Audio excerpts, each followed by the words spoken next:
And I want you to take a look at the seasonal tendency chart for a minute and try to see where the most significant price swings occur.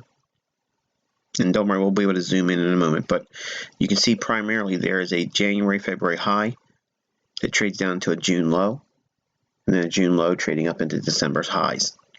So there's two primary or dominant cycles in the seasonal for Treasury notes, and it's bearish for the first half of the year and then bullish for the second part of the year.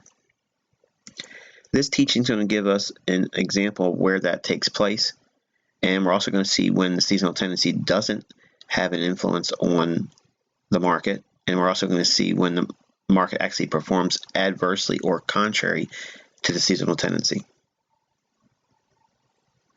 Okay, before we get into it, some quick notes for you. When we chart the 10-year Treasury prices or the futures contract, we're going to be using barchart.com. When we chart the 10-year Treasury yields, we'll be using investing.com. Both of these websites are free. And some quick notes for you. Treasury prices are inverted to its yield. As Treasury prices drop, that means the futures contract for the 10-year Treasury notes, when that price drops on the chart, that shows a Treasury yields increase. As Treasury prices rise, Treasury yields decline.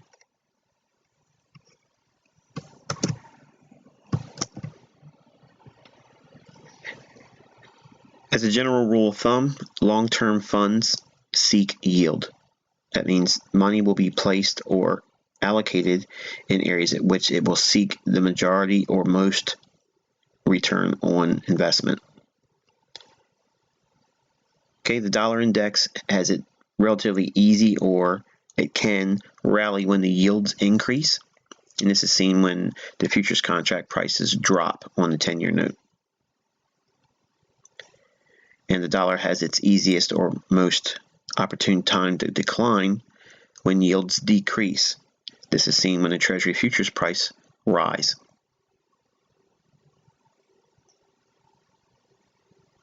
Okay, here we have a zoomed in seasonal tendency on the 10-year Treasury note.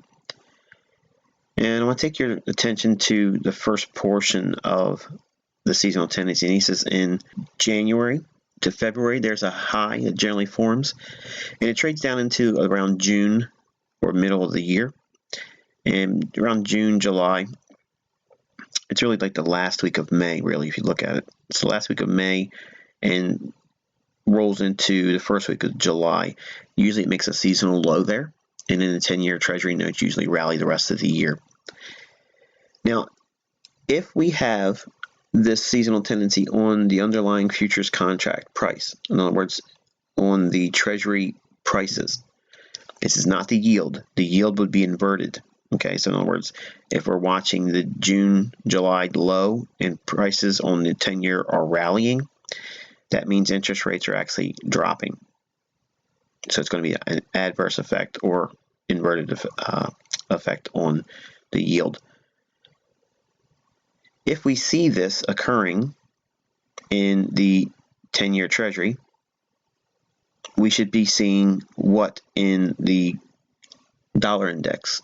If we could show a seasonal tendency, which we happen to have one in the next slide, by the way, if we have the dollar index as a seasonal tendency, should this be occurring at the same time that we see the June-July rally? Should that be occurring with a bullish or bearish move in the dollar index?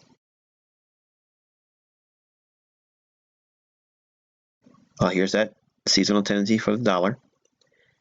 And you can see around the January-February time, there's usually a rally that takes place, which is contrary to what we saw in the 10-year Treasury notes declining. Then we have a significant high forming between June and July. And then the dollar index typically trades down the rest of the year, usually making a low around the last week of October, first week of November. And then it creates a small little bounce on November time period for the dollar index. So the primary two trends in this market for the dollar that is in alignment with the seasonal tendencies seen in the 10-year is there is a bearish tone to the marketplace for the dollar index mid-June to July. And then we also see some rallying on the dollar index at the beginning of the year going into March. Now, there is a seasonal tendency for dollar to decline March into May, but that would have to be in bearish markets. And in bullish markets, you could expect to see November be a buy, May be a buy, and January be a buy for dollar index. And the sells come in at March, June, July, and there's one in September. And then usually creates some short high in the latter portion of November. Let's go back to the 10-year Treasury note just for a moment. Okay, you can see there's a strong contrast between the two, and that means that we do have a high probability scenario for if the 10-year Treasury notes are rallying in the futures price. That means that the yield will be doing the opposite. They'll be going down. So interest rates will be dropping. If the interest rates are dropping, that's going to cause the tendency for yield-seeking traders or investors to avoid the dollar index, because if the interest rates are dropping, that's not going to incite wanting to buy dollar-based assets.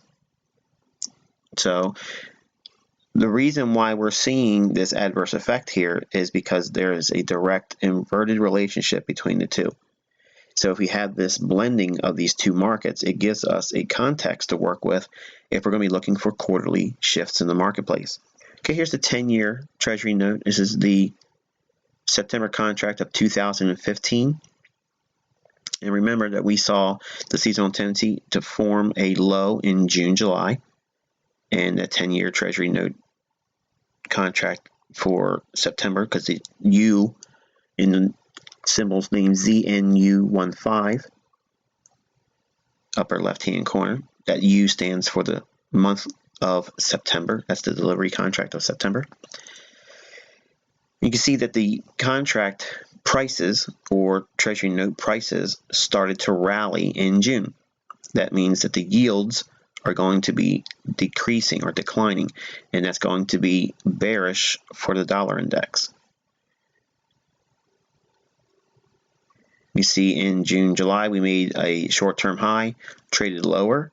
We violated the low in May, and then look what happens between mid-June into July and August. The dollar index actually has a little bit of a rally. At the same time, going back to that September contract of Treasury notes, 10-year, at the same time the Treasury notes were rallying with its seasonal tendency. If we look at the dollar index, it was slightly bullish as well. So when we see this scenario, we are looking at the likelihood, if they're moving in tandem, that means we're actually going to be in a large consolidation. That means it's not going to be a trending environment, most likely, and that means we want to look for previous highs and previous lows to be violated and then back to the middle of the range. You can see that was the effect here after July and August.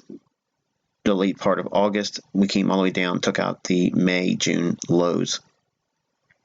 And the market essentially for the dollar index moved sideways. 2016 September contract of 10-year Treasury notes. Again, we can see that last week of May going into June, that seasonal tendency for a low to form for 10-year Treasury notes. 10-year Treasury notes rally all the way up into July. And that should give us a bearish stance for the dollar index at the same time. And as you see, we did have a bearish decline in the last week of May going into June, and it gave one more lower low in the latter portion of June. But look what happens again. We had the dollar index rally one more time, and again, we'll go back to the previous slide so you can see the 10-year Treasury note.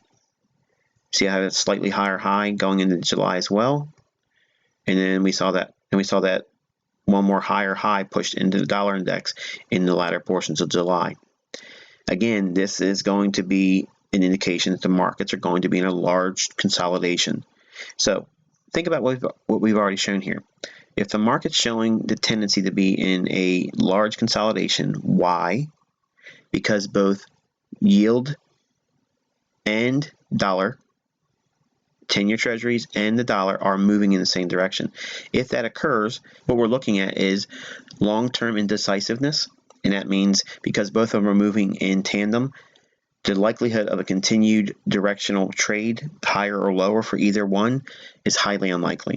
So we would be focusing on looking for stop rates or looking for if the data ranges to look back and see previous highs and lows to be violated on both Treasury and on the dollar index. So if we're looking at this condition, what do you suppose that does for foreign currencies?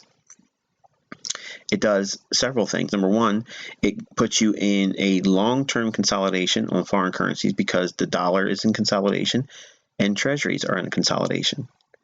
If we see times when the treasury market is in fact moving in its seasonal tendency and the dollar is supporting that same seasonal tendency, then we have a strong probability of a directional long-term trend. And that's where the large funds place their money. When you get into the marketplace on those moves, you have these long periods of many weeks, several months in terms of one directional bias moves. In other words, long-term trends. Okay, our next example. Now we're looking at the March contract of the 10-year Treasury notes for 2017. And I'm using this contract because it allows me to show the data for the latter portion of 2016 and going into present trading day.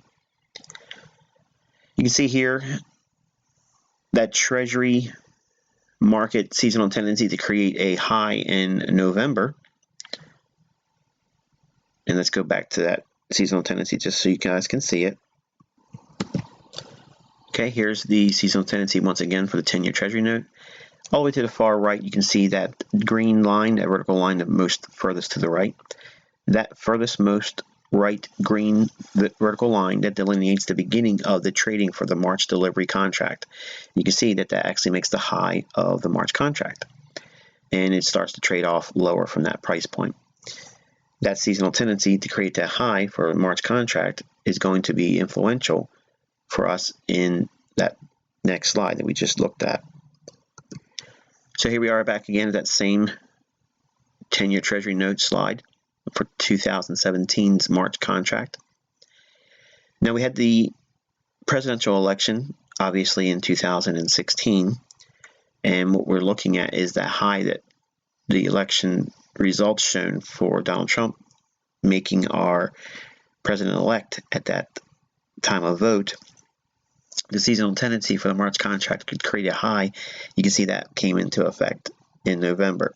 So while we're looking at the end of that uptrend for the seasonal tendency on the 10-year Treasury note, we're looking at the beginning of a seasonal high, and that gives us that movement going lower into the latter portions of December, and that's what you see here that's transpired in 2016. If we see this occurring, okay, and it's now trending, it's not in consolidation, it's downtrending for the 10-year Treasury notes. That's going to provide the opportunity for the dollar index to do the opposite, but also do it in a fashion that's in a trending mode.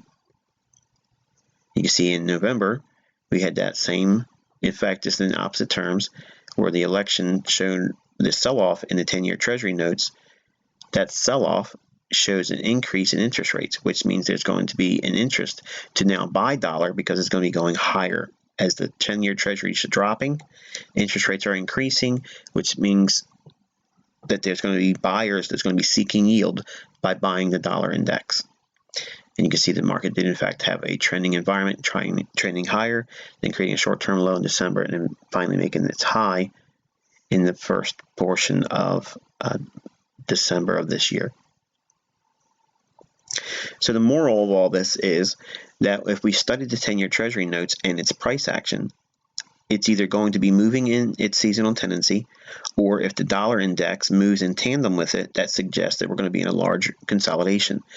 If you look at all of the currency pairs that we trade in the form of the British pound, the euro dollar, those pairs were in big consolidations all through the mid portion of 2016.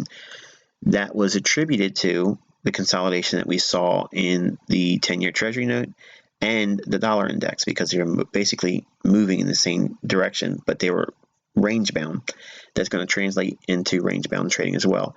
The only caveat is going to be until we saw the Brexit vote, and that's obviously going to be the big impact for the latter portions of the summer months. But prior to that, everything in the marketplace we saw was all range bound for currency trading. So now, one of the things I said about this month that's going to be helpful to you is, when are you looking for a trade that's going to be explosive and trending? When the 10-year Treasury notes seasonal tendency is in effect, you see it happening, and it's supported with the contrarian price action you see in the dollar index, as we described here. If they are not showing that, chances are we're going to be in a range-bound consolidation, and that means you're going to be focusing on very short-term moves. That means it's going to be high probability for short-term trades and day trades, and highly unlikely for long-term position trades. Long-term position trades are going to be favorable in the conditions we just shown here when we see 10-year Treasury notes moving in trending environments. That's going to put the dollar index into a trending environment. Also, if we see the absence of the seasonal tendency, the strongest in the form of the buy signal for 10-year Treasury notes around June, July, if that's not occurring, then we're going to be focusing on where the highs form seasonally in the seasonal tendency for the 10-year Treasury notes to get ourselves in sync with the opposite scope. In other words, just because the seasonal tendency is the strongest as a buy in June, July for 10-year Treasuries, doesn't mean that when that is not the case, because the markets are not always doing the same thing every single time, we can focus primarily on being a bearish 10-year note trader, which would give us the November high, as we indicated here, which lined up also for the seasonal tendency for our election this year. So we're going to build on this model here in the next teaching. And until then, I wish good luck and good trading.